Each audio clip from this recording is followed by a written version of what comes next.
এর শেষ প্রান্তে বাঁশঝাড় ঘেরা ছোট্ট একটা খড়ের ঘর। বাতাসে সন্ধ্যার ঠান্ডা, খেজুর পাতার ছায়া ঘরের মাটির চালে দোল খাচ্ছে। নিঃশব্দ ঘরের ভেতরে এক কোণে জ্বলছে কেরোসিনের বাতি। এটা শিবুদের ঘর। দেওয়ালে একজোড়া পিতলের পোকায় খাওয়া ছবি টাঙানো। এটা শিবুর বাবা মার বিয়ের ছবি। তার বাবা এখন আর নেই। শিবু এক কোণে বসে আছে, কোলে তার বাবার ছেঁড়া পুরনো ডায়েরিটা। চোখে অনন্ত অপেক্ষা আর মনের ভেতরে চাপা কান্না। ঘরের ভেতরে মৃদু আলো। মা পাশে বসে সেলাই করছেন। আবার সেই ডায়েরিটা নিয়ে বসেছিস শিবু? বাবা তো এটাই রেখে গিয়েছিল মা। তার গল্পগুলো শুনলে মনে হয় তিনি এখনো কাছেই আছেন। তাই তো বাবার কথা মনে পড়তেই বসে পড়ি।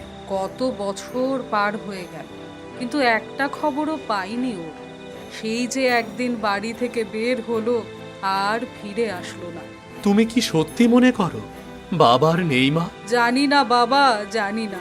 শুধু জানি প্রতিটা সন্ধ্যায় এই ঘরের দরজার দিকে তাকিয়ে থাকি, কিন্তু তোর বাবা আর ফেরে না। জানো মা, বাবাই ডায়েরিতে লিখেছেন যেসব জিনিসের উত্তর মেলে না, তার মানে প্রশ্নটাই ঠিক জায়গায় দাঁড়ায়নি। এই কথাটা আমাকেও তোর বাবা শিখিয়েছিল, কিন্তু কিভাবে খুঁজবো তাকে বল? যদি ওই বাক্সটা খুলতাম মা। না না, সেই বাক্স খোলার সাহস করবি না একদম। তোকে অনেকবার নিষেধ করেছি আমি। ওটা আমার কাছে অনেকটা রহস্যময় মনে হয় মা। ওখানে শুধু রহস্য নয়, অনেক কিছু চাপা পড়ে আছে। ওদিকে যেন তোর আর নজর না যায়। আমি একদিন সব জানবো মা। বাবার শেষ রহস্যটা খুঁজে বের করব। তুই তো আমার শেষ আশাটুকুও নিয়ে যাবি রে এভাবে। তোকে নিয়ে যে আমি কি করি। শিবু তার মায়ের কথায় কান দেয় না।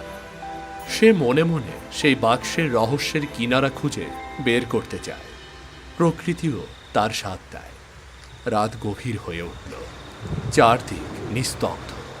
হঠাৎ দূর থেকে মেঘের গর্জন ভেসে আসে।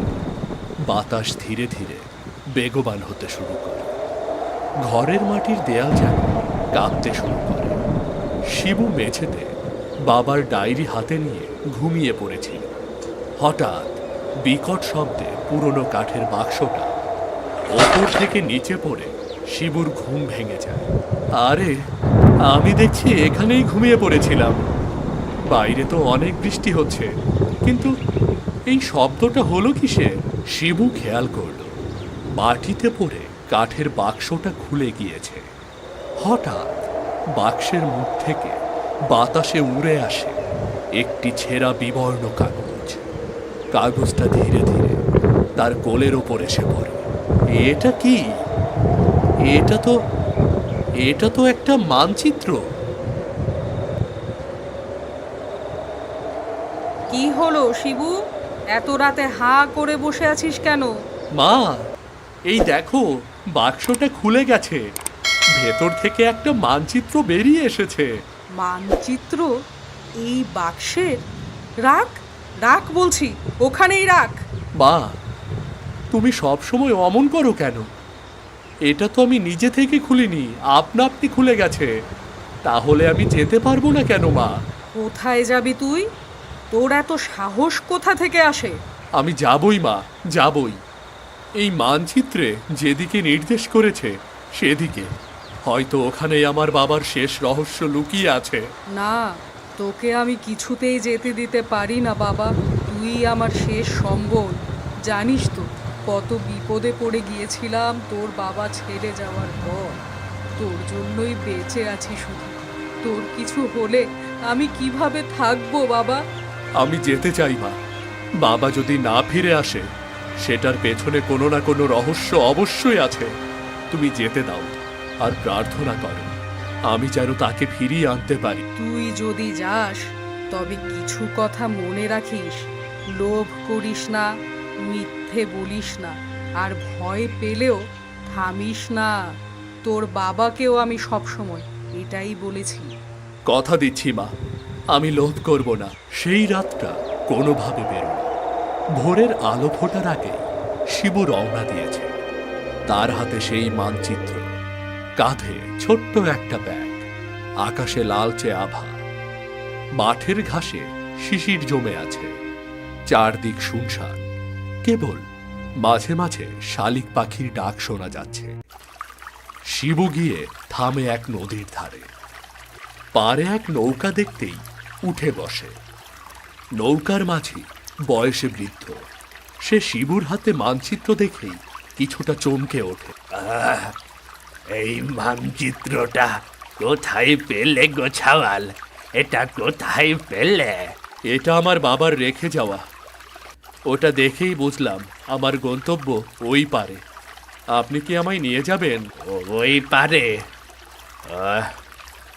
অনেকেই গেছে ওই পারে, কিন্তু ফিরে আসেনি। আমি ফিরব। আমার বাবার গল্পগুলো এখনো অসমাপ্ত রয়ে গেছে, সেগুলো আমি জানতে চাই। আমাকে যেতে হবে বাবার জন্য, আর ফিরতে হবে মায়ের জন্য। তোর চোখে যা দেখলাম, সাহস আছে তোর। চল তাহলে। ধন্যবাদ চাচা। তোর বাবাও এমনই বলেছিল, ঠিক এই কথা। এখন বোঝা যাচ্ছে তুই ঠিক তারই রক্ত। বাবা, আপনি আমার বাবাকে চেনেন কিভাবে? তোর হাতের মানচিত্রটা দেখে। মাঝি আর কোনো কথা না বলে শিবুকে নৌকা নিয়ে চালাতে শুরু করে। একটা পুরনো নদী পার হয়ে শিবু ঢুকে পড়ে এক গভীর জঙ্গলে। বাঁশ, বট আর বুনো ফুলের গন্ধে মৌমাছি ভন ভন করছে চারদিকে। এই পথেই হেঁটেছেন বাবা? এই তো নকশাতে সেই গন্ধের কথা উল্লেখ আছে দেখছি। আমি যদি ঠিক পথে থাকি তাহলে নিশ্চয়ই বাবার শেষ রহস্য ভেদ করতে পারবো। ঘন জঙ্গলে প্রবেশ করেছে শিবু। চারপাশে অদ্ভুত সব গাছ, পাতাগুলো রূপালি আলো ছড়াচ্ছে, পাখিদের ডাকে যেন সুর ভেসে আসছে। এক সময় একটা বিশাল বট গাছের নিচে দাঁড়ায় সে। তুমি এসেছ? শিবু বিস্ময়ে তাকিয়ে আছে চারপাশে। তুমি এসেছ? অবশেষে তুমি এসেছ। কে কে আপনি? এই তো আমি বটগাছ। বটগাছ? আপনি কথা বলছেন? আমরা সবাই কথা বলি এখানে। এই জায়গা সাধারণ না। তুমি এখন রূপান্তরের পথে এসেছ। কেন এসেছ তুমি? আমি আমার বাবাকে খুঁজছি। তিনি এখানেই হারিয়ে গিয়েছিলেন অনেক বছর আগে। সেও এখানে দিয়ে গিয়েছিল। তুমিও যেতে পারো, কিন্তু তুমি যদি সামনে এগুতে চাও তবে ধাঁধার উত্তর দিতে হবে তোমাকে। ধাঁধা? হ্যাঁ, উত্তর যদি সঠিক হয় পথ খুলবে, না হলে এই পথই গিলে নেবে তোমাকে। তুমি কি প্রস্তুত? হ্যাঁ, আমি যা জানি তা দিয়েই চেষ্টা করব। যে করেই হোক বাবাকে খুঁজতেই হবে।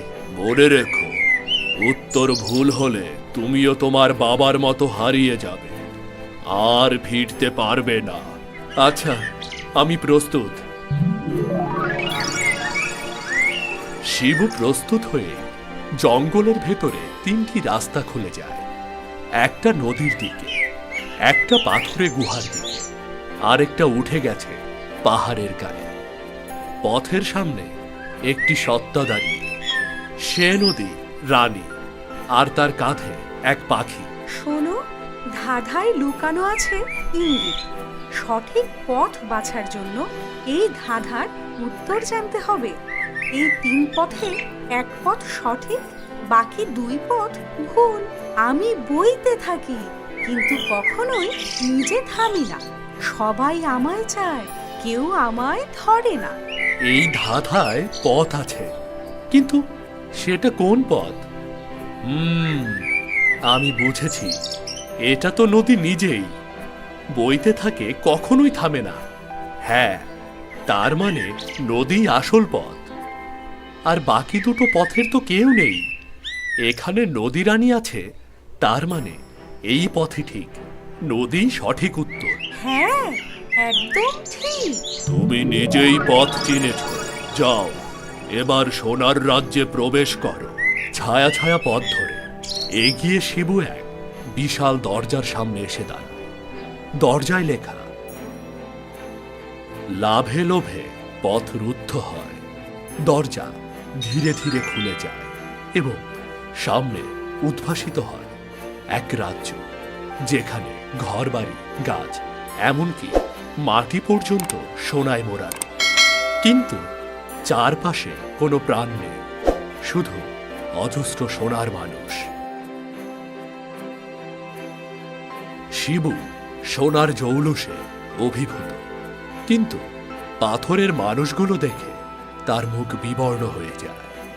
হঠাৎই বাতাসে এক অদৃশ্য কণ্ঠ ভেসে আসে।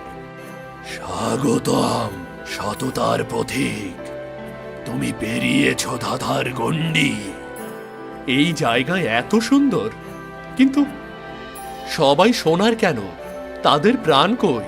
তারা এসেছিল লোভে, যত নিতে চেয়েছে তত পাথর হয়েছে। আমি কিছু নিতে আসিনি, আমি কেবল খুঁজছি আমার বাবাকে। তবে তুমি ব্যতিক্রম, তুমি চাইলে নিতে পারো যত খুশি। আমি চাই না, মা বলেছিল লোভ না করতে। আমি কিছুই চাই না। তুমি প্রমাণ করেছ তুমি লোভী নও। তার জন্য এখন পাবে তুমি একটি বর। তাই তোমার জন্য এই বর দিলাম। বলো, কি চাও তুমি? বর? আমি তো কিছুই চাই না, শুধু আমার বাবাকে ফিরে পেতে চাই। তোমার মন যা চাইবে তাই পাবে, কিন্তু একটি মাত্র বর। তাই ভেবে বলো। তাহলে আমি চাই এই পাথর হয়ে যাওয়া মানুষগুলো আবার সবাই মানুষ হয়ে যাক। তুমি নিজের জন্য কিছু চাইলে কেউ দোষ দিত না, তবুও তুমি অন্যদের মুক্তি চাও। হ্যাঁ, আমার বাবা শিখিয়েছেন নিজে ভালো থাকার চেয়ে সবাইকে ভালো রাখা বেশি বড় কাজ। তবে এই মুক্তি দিলাম সবাইকে আমি। এক প্রবল আলো ছড়িয়ে পড়ে পুরো সোনার শহর। একে একে পাথরের মানুষগুলোর গায়ে আলো পড়ে। তারা নড়ে ওঠে, চোখ মেলে, জীবন্ত হয়ে ওঠে। যাও, সবাই যার যার জায়গায় ফিরে যাও। তবে শিবু তোমার সামনে অপেক্ষা করছে এক পুনর্মিলনের মুহূর্ত। মানে?